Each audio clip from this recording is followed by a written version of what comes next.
Olá, vamos dar início à nossa leitura do dia. Estamos no dia 19 da leitura da palavra e as escrituras do dia hoje são Gênesis capítulo 39, versículo 1 ao capítulo 40, versículo 23.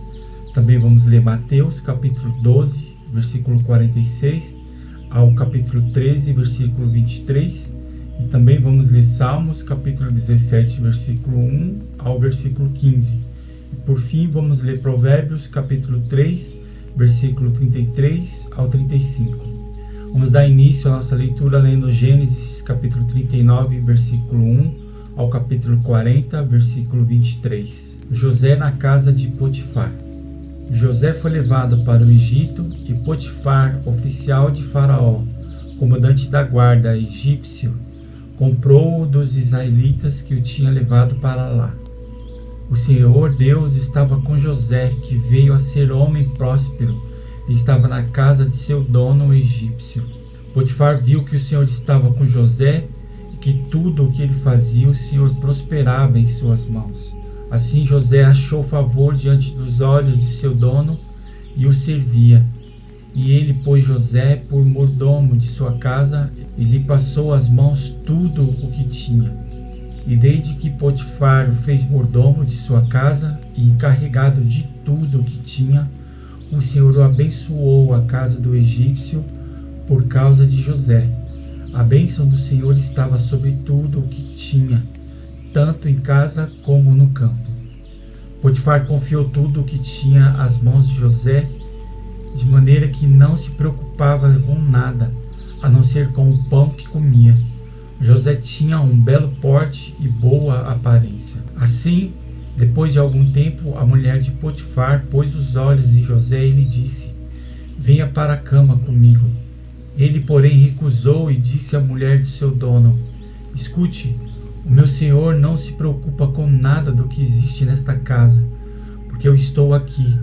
Tudo que tem, ele passou às minhas mãos.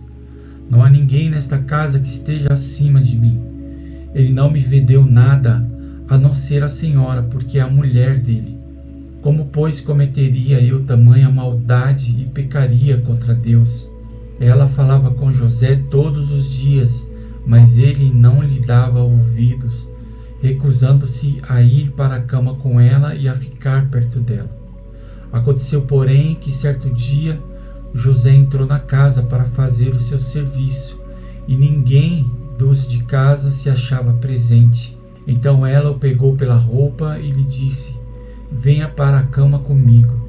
Ele, porém, deixando a roupa nas mãos dela, saiu fugindo para fora.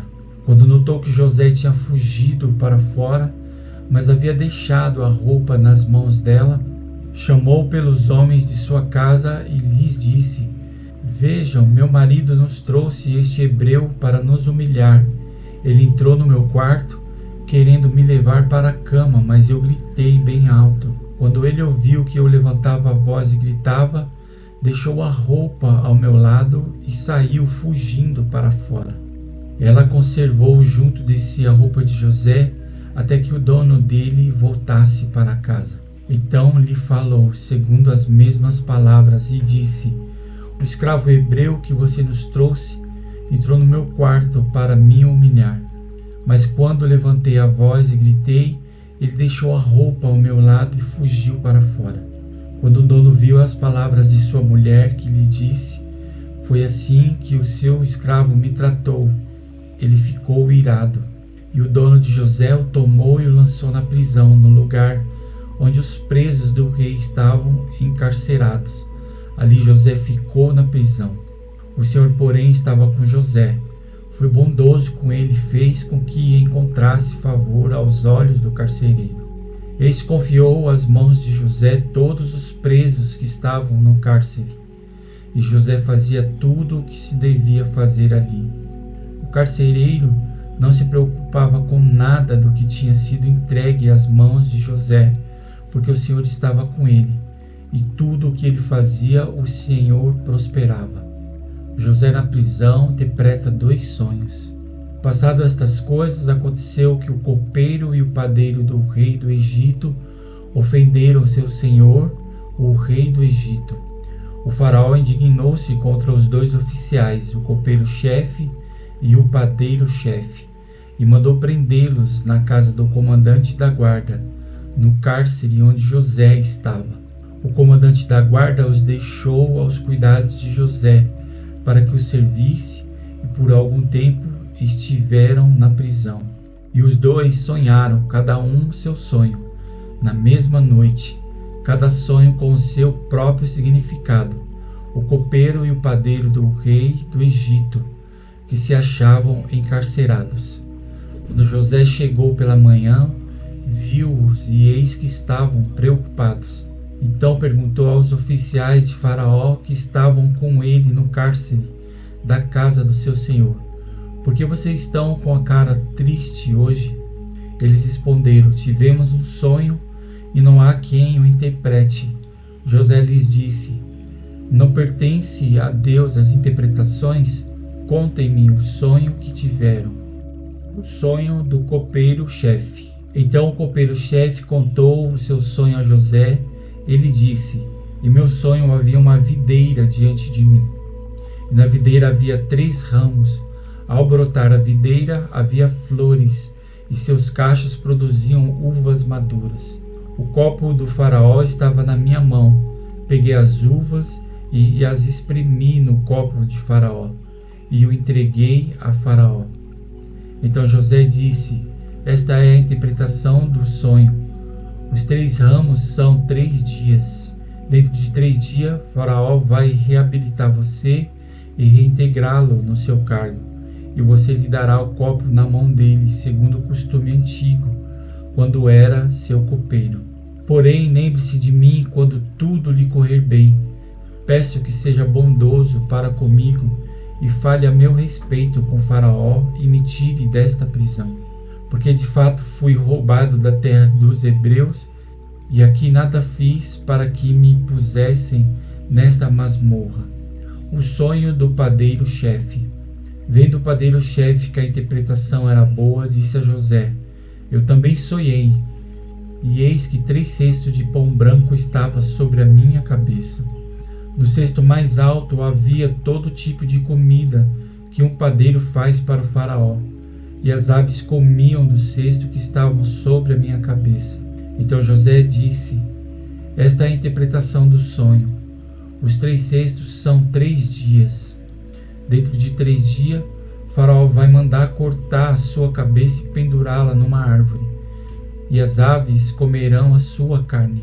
No 3º dia, que era aniversário de nascimento do faraó, ele deu um banquete e a todos os seus servos, e no meio destes reabilitou o copeiro-chefe e condenou o padeiro-chefe. Reintegrou o copeiro-chefe no seu cargo, no qual dava o copo na mão de Faraó, mas mandou enforcar o padeiro-chefe como José havia interpretado. Porém o copeiro-chefe não se lembrou de José, esqueceu-se dele. Agora vamos ler Mateus capítulo 12, versículo 46, ao capítulo 13, versículo 23. A mãe e os irmãos de Jesus. Enquanto Jesus ainda falava ao povo, eis que a mãe e os irmãos dele estavam do lado de fora, procurando falar com ele. E alguém lhe disse: a sua mãe e os seus irmãos estão lá fora e querem falar com o Senhor. Porém Jesus respondeu ao que lhe trouxe o aviso: quem é a minha mãe e quem são os meus irmãos? E estendendo a mão para os discípulos, disse: eis minha mãe e os meus irmãos. Portanto, aquele que fizer a vontade de meu Pai Celeste, este é meu irmão, minha irmã e minha mãe. A parábola do semeador. Naquele mesmo dia, Jesus saiu de casa e se assentou à beira-mar. E grandes multidões se reuniram em volta dele, de modo que entrou num barco e se assentou, e toda a multidão estava em pé na praia. E de muitas coisas lhes falou por parábola, dizendo: eis que o semeador saiu a semear. E ao semear, uma parte caiu à beira do caminho, e vindo as aves a comeram. Outra parte caiu em solo rochoso, onde a terra era pouca, e logo nasceu, visto não ser profunda a terra. Saindo, porém, o sol, a queimou, e porque não tinha raiz, secou-se.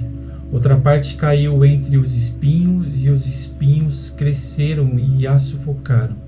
Outra, enfim, caiu em boa terra, e deu fruto, a 100, a 60 e a 30 por um. Quem tem ouvidos para ouvir, ouça.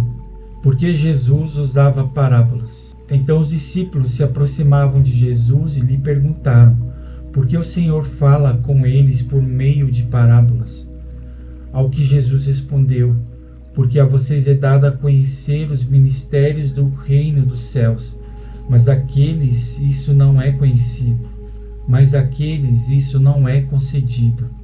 Pois ao que tem, mais será dado, e terá em abundância, mas ao que não tem, até o que tem lhe será tirado. Por isso fala com eles por meio de parábolas, porque vendo não veem, e ouvindo não ouvem, nem entendem. Assim neles se cumpre a profecia de Isaías: ouvindo, vocês ouviram e de modo nenhum entenderam. Vendo, vocês verão e de modo nenhum perceberão. Porque o coração deste povo está endurecido. Ouviram com os ouvidos tapados e fecharam os olhos, para não acontecer que vejam com os olhos, ouçam com os ouvidos e entendem com o coração, se convertam e sejam por mim curados. Bem-aventurados, porém, são os olhos de vocês, porque veem, os ouvidos de vocês, porque ouvem. Pois a verdade lhes digo que muitos profetas e justos desejaram ver o que vocês estão vendo, mas não viram, e quiseram ouvir o que vocês estão ouvindo, mas não ouviram.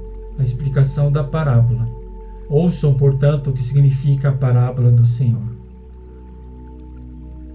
A todos os que ouvem a parábola do reino e não a compreendem, vem o maligno e arrebata o que lhes foi semeado no coração.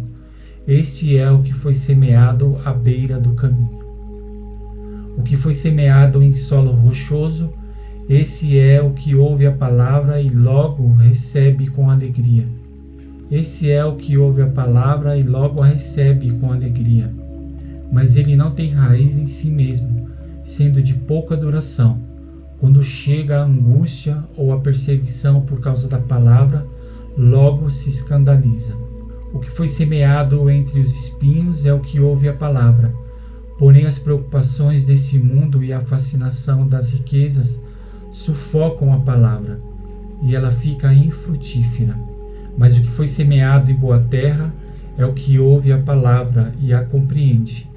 Este frutifica e produz a 100, e 60 e a 30 por um.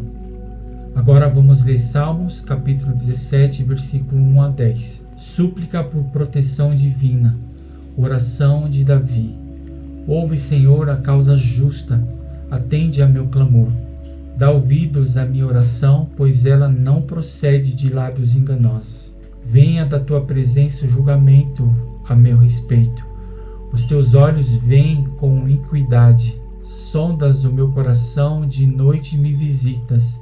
Prova-me no fogo e não encontras em mim nenhuma iniquidade. A minha boca não transgride. Quanto às obras humanas, pela palavra dos teus lábios eu tenho me guardado dos caminhos do violento. Os meus passos se acostumaram às tuas veredas e os meus pés não resvalaram. Eu te invoco, ó Deus, pois tu me respondes. Inclina os ouvidos para mim e ouve as minhas palavras. Mostra as maravilhas de tua bondade, ó Salvador daqueles que à tua direita se refugiam dos seus adversários. Guarda-me com a menina dos olhos e esconda-me à sombra das tuas asas. Protege-me dos perversos que me oprimem, dos inimigos que me assediam de morte. Insensíveis, eles cerram o coração e falam com lábios insolentes. Andam agora cercando os nossos passos e fixam em nós os olhos para nos derrubar. Parecem-se com o leão, ávido por sua presa, ou o leãozinho que espreita de emboscada. Levanta-te, Senhor, enfrenta-os, arrasa-os, com a tua espada livra a minha alma do ímpio. Com a tua mão, Senhor, livra-me dos homens deste mundo, cuja porção é desta vida e cujo ventre tu enche com os teus tesouros, os quais se fartam de filhos e o que lhes sobram deixam aos seus pequeninos. Eu, porém, na justiça completarei a tua face. Quando acordar, me satisfarei com a sua semelhança. Provérbios 3, capítulo 33 ao 35. A maldição do Senhor está sobre a casa dos ímpios, porém a morada do justo ele abençoa. Certamente ele zomba dos zombadores, mas dá graça aos humildes. Os sábios herdarão honra, mas os tolos está reservada a vergonha. E aqui encerramos a leitura do nosso dia. Obrigado mais uma vez por sua participação e amanhã estaremos aqui novamente dando continuidade na leitura da palavra. Que Deus abençoe seu dia. Um grande abraço e até amanhã.